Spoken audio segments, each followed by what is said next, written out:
I spent the good part of the summer, and it's not over yet, spending a lot of time with presidents and deans of our professional schools, going through the annual performance management process. And I would have been finished by this if I weren't distracted by some other things that I had to do this summer. But I do want to say to the trustees very, very directly that we are experiencing extraordinary growth in terms of the quality of what we measure here at the university. I am absolutely delighted and emboldened by how much progress has been made across the university.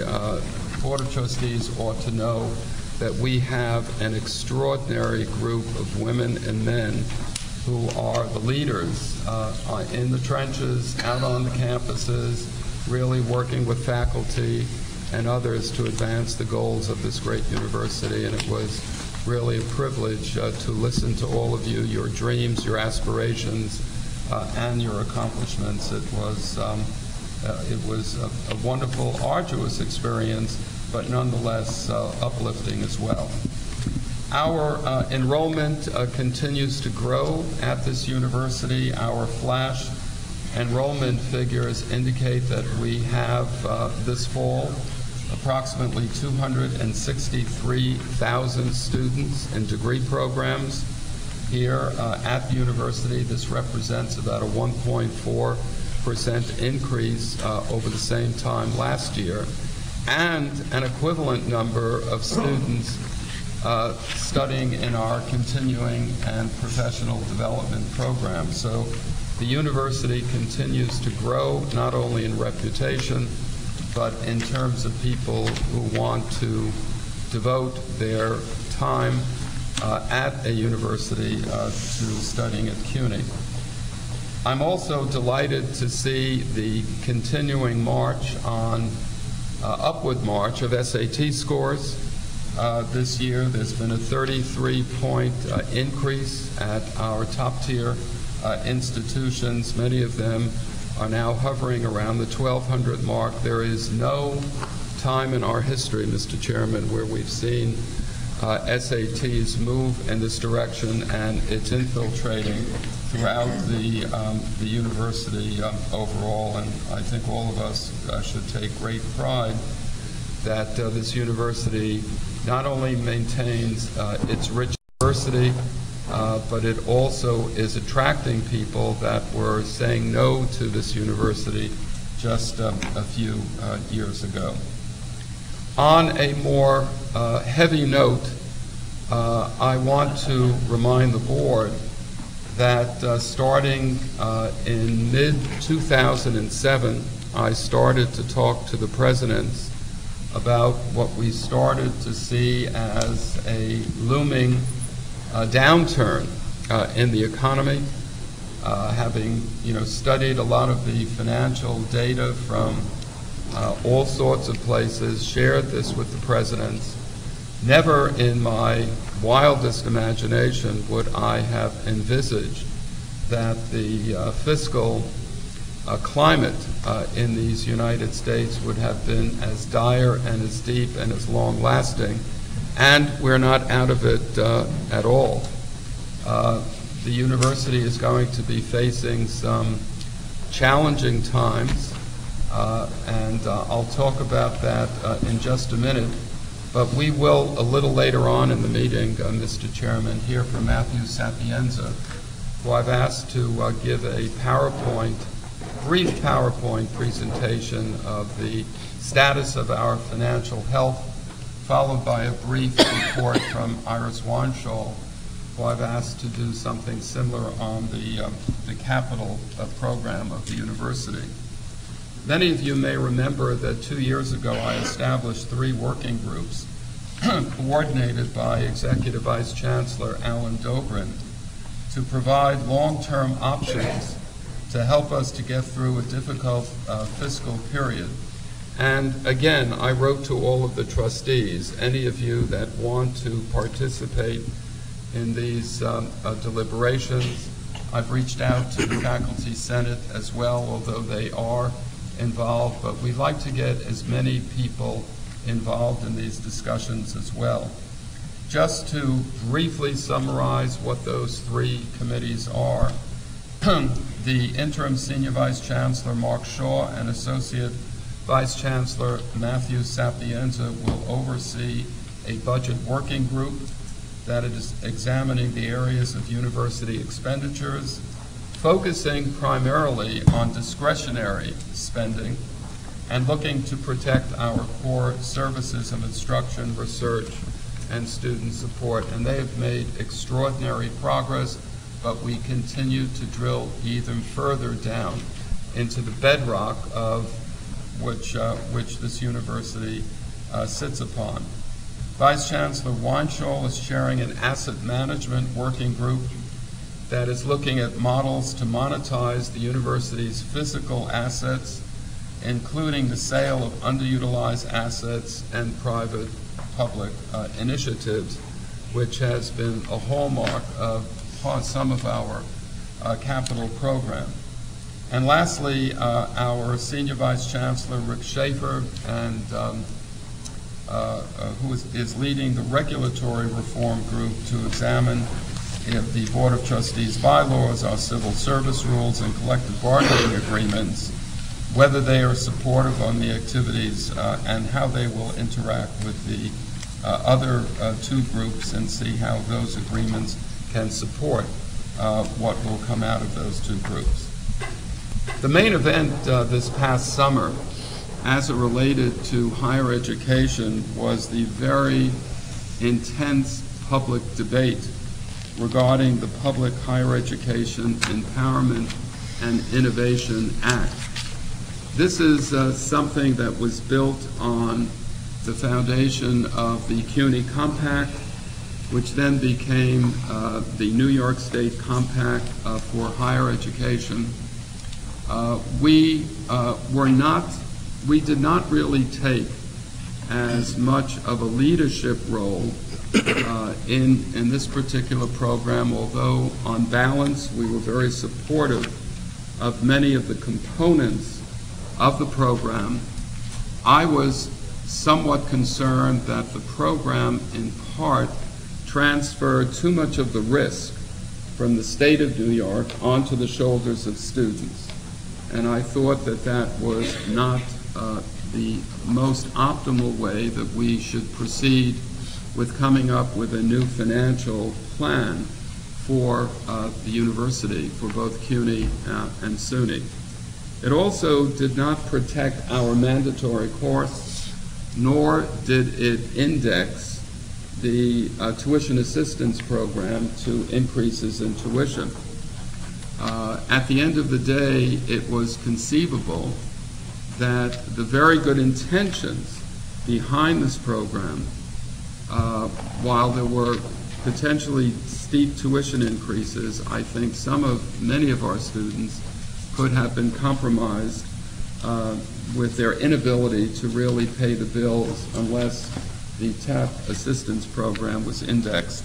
So we are facing a new legislature. We are going to face a new governor, and we're going to be strenuously active in promoting what this board and this administration and our presidents on our campuses have supported now for several years, the notion of the Compact, which is a vehicle for investment in the university that spreads the risk among the various stakeholders here in the university, and hopefully we will get some attention. I want to make it very clear that our financial health is not nearly what it should be. And as I said earlier, it's going to get worse before it gets better. We will be coming in November asking for change in our tuition policy here at the university. If you remember, as a board, the board advanced a 2% tuition increase starting this fall but that revenue would not be recognized by actions of the New York State Legislature, so we are without a tuition increase this fall.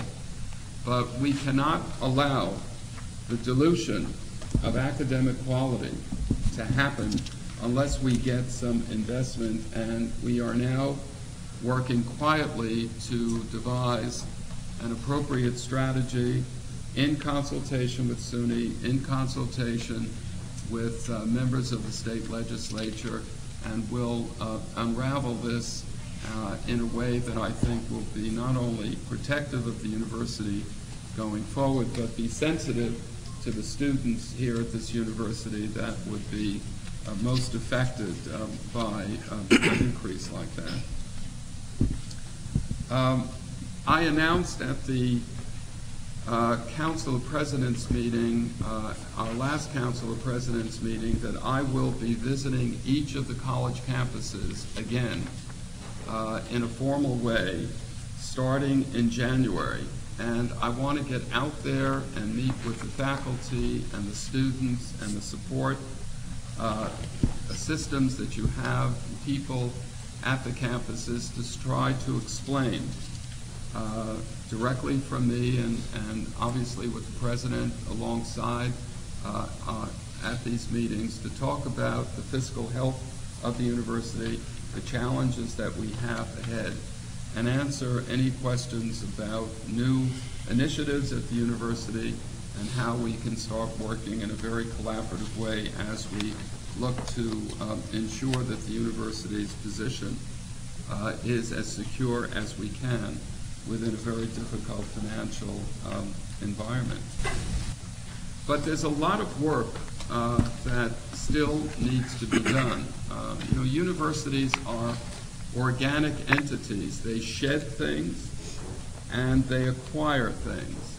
We acquire much more efficiently than we shed, and that's something that we're going to have to work on.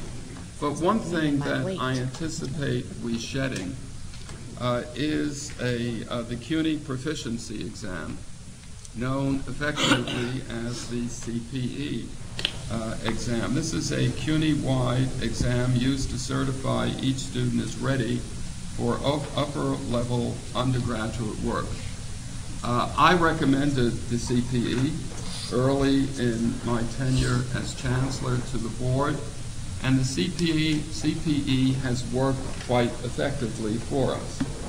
But quite frankly, we have so improved as a university, I don't think it's necessary to have the CPE anymore.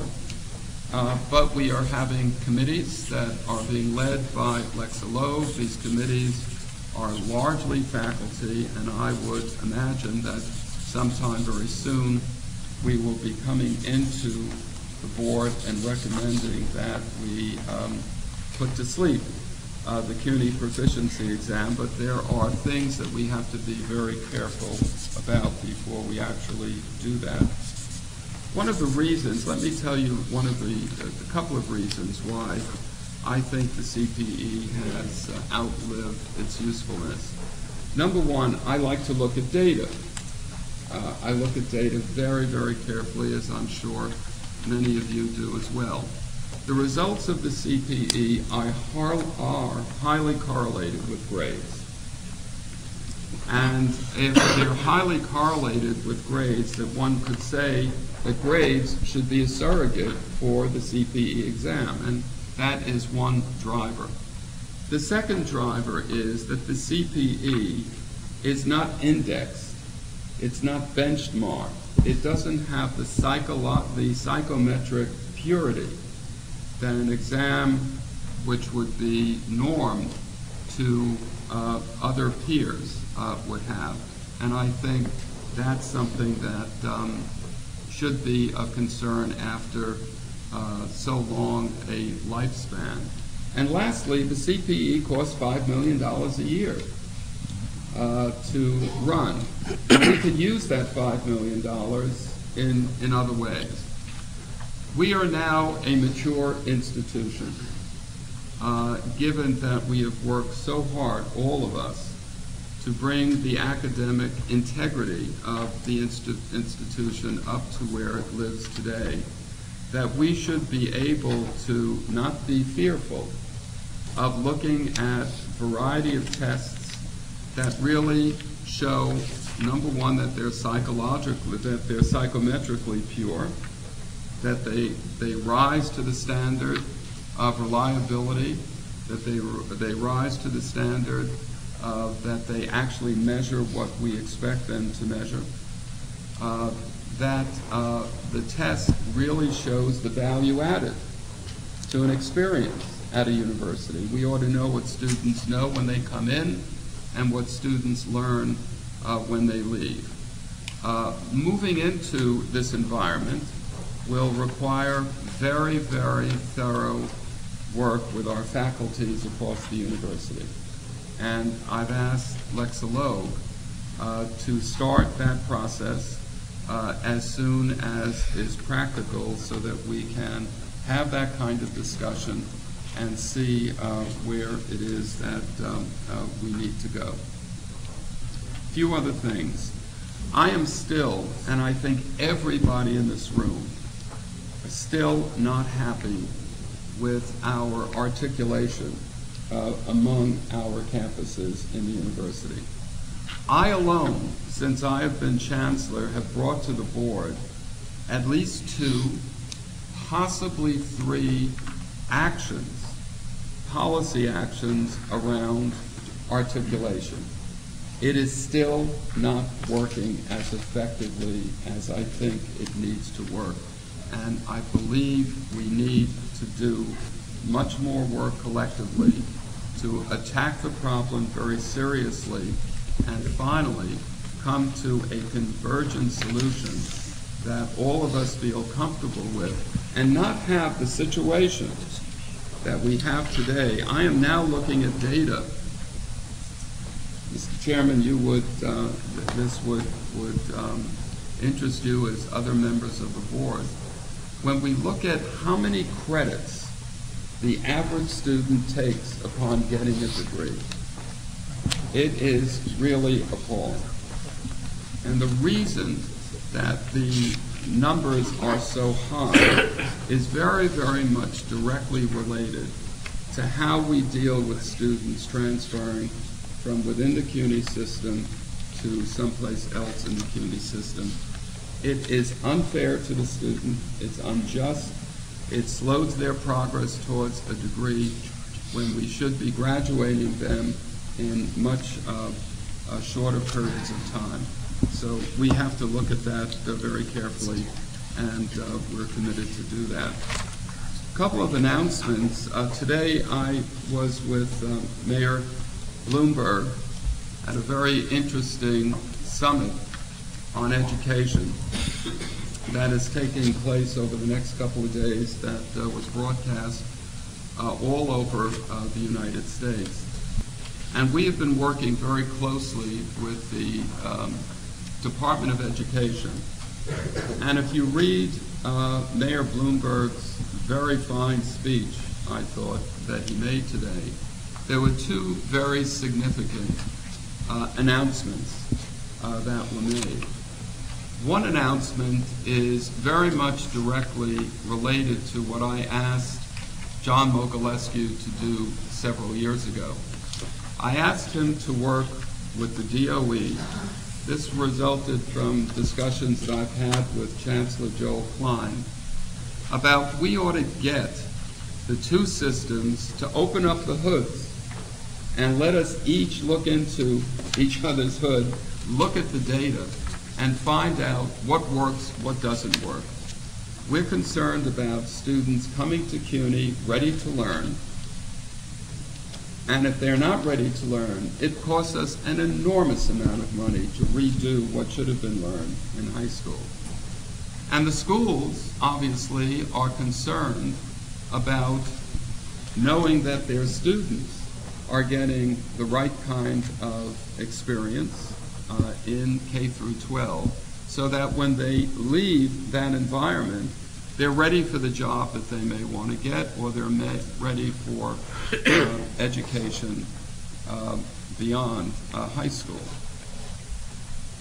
The real discussion today is not as much about graduation rates, although that is enormously important. It's about college readiness.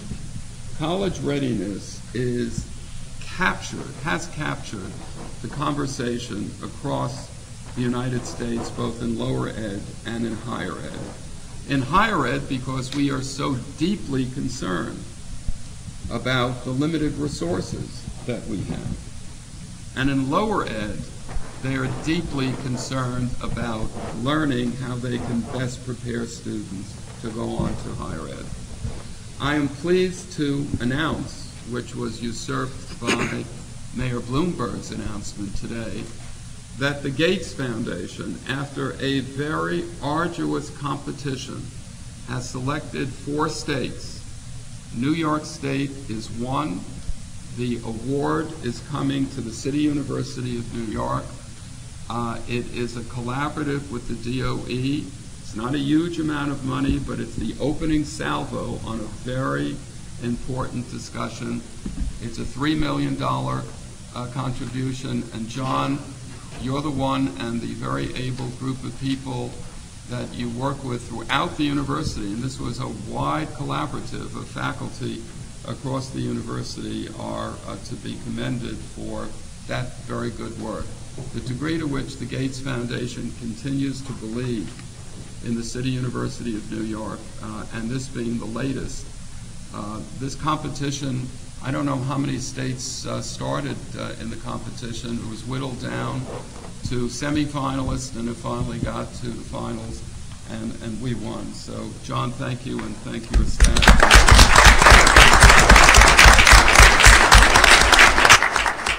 The second announcement is something that involves not only the DOE, but the City University of New York. And it is a program that basically we started 2 years ago at New York City College of Technology under the very able guidance of President Russ Hotzler.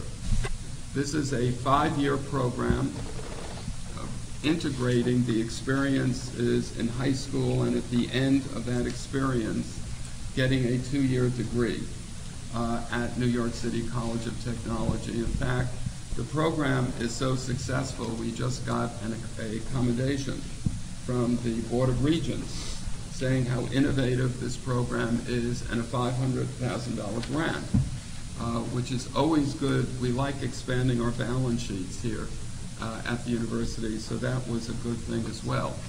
IBM has challenged both CUNY and the DOE, and they said if you could continue the program that you started at New York City Tech and expanded to other community colleges, we will guarantee that every student that graduates, a job will be available at IBM.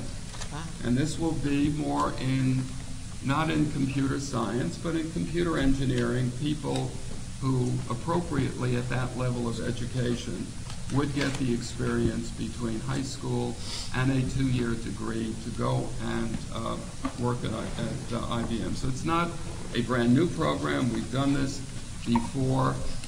It'll require, obviously, working with our faculties to develop the courses, which should not be very difficult. The model is there.